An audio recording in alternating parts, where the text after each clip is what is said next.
अब आपको ये बताते हैं कि किन 3 वजहों से साल 2026 काफी महत्वपूर्ण रह सकता है। इनमें पहली वजह है चुनाव।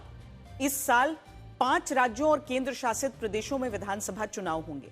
इनमें पश्चिम बंगाल, असम, तमिलनाडु, केरल और केंद्र शासित प्रदेश पुडुचेरी का नाम शामिल है। बड़ी बात यह है कि इनमें असम और पुडुचेरी में एनडीए की सरकार है और बाकी राज्यों में विपक्षी दलों की सरकारें हैं। इसके अलावा ये वो राज्य भी हैं जहां आज तक बीजेपी की सरकार नहीं बनी।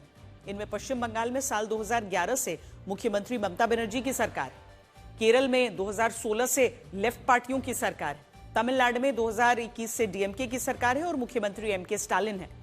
इनमें भी पश्चिम बंगाल के चुनावों पर सबकी नजर रहेगी, जहां मुख्यमंत्री ममता बनर्जी की टीएमसी जीत का चौका लगाने की कोशिश करेगी और बीजेपी पश्चिम बंगाल में पहली बार सरकार बनाने के लिए अपनी किस्मत आजमाएगी। दूसरा, इस साल जनगणना का मुद्दा बड़ा रहेगा।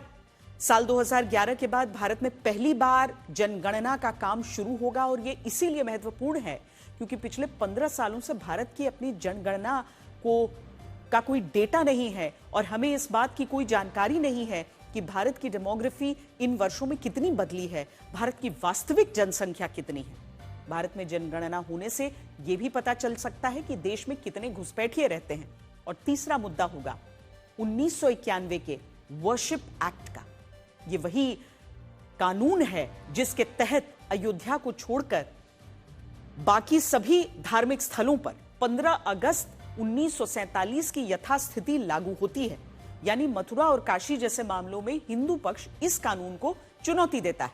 हिंदू पक्ष का कहना है कि यह कानून कांग्रेस की सरकार ने मुस्लिम तुष्टीकरण के लिए बनाया था और इस कानून के कारण उन मामलों में अदालतों को सुनवाई से रोका जा सकता है जहां मंदिर की भूमि पर मस्जिदें बनाने का दावा है। सुप्रीम कोर्ट इस साल इस मामले में फैसला सुना सकते हैं और यह फैसला भी 2026 को डोमिनेट करेगा। आज नया साल है और नए साल के मौके पर लोग न्यू ईयर रेजोल्यूशन लेते हैं। इसका मतलब होता है कि वे प्रतिज्ञा लेना कि इस साल क्या करेंगे आप। लेकिन आपको जानकर हैरानी होगी कि दुनिया में बहुत कम लोग ऐसे हैं जो अपने न्यू ईयर रेजोल्यूशन को पूरा कर पाते हैं। अमेरिका में एक स्टडी हुई, उसके अनुसार ज्यादातर लोग 19 दिन भी न्यू ईयर रेजोल्यूशन पर अमल नहीं कर पाते। और इसीलिए हम आपसे यही कहना चाहते हैं कि अगर आप कोई प्रतिज्ञा लेना चाहते हैं, अपने अंदर कोई बदलाव लाना चाहते हैं, अपनी आदतों को बदलना चाहते हैं, तो उसे नए साल से जोड़कर मत देखिए। आप ये प्रतिज्ञा कभी भी ले सकते हैं और इन्हें पूरा करने के लिए इच्छा शक्ति जुटा सकते हैं।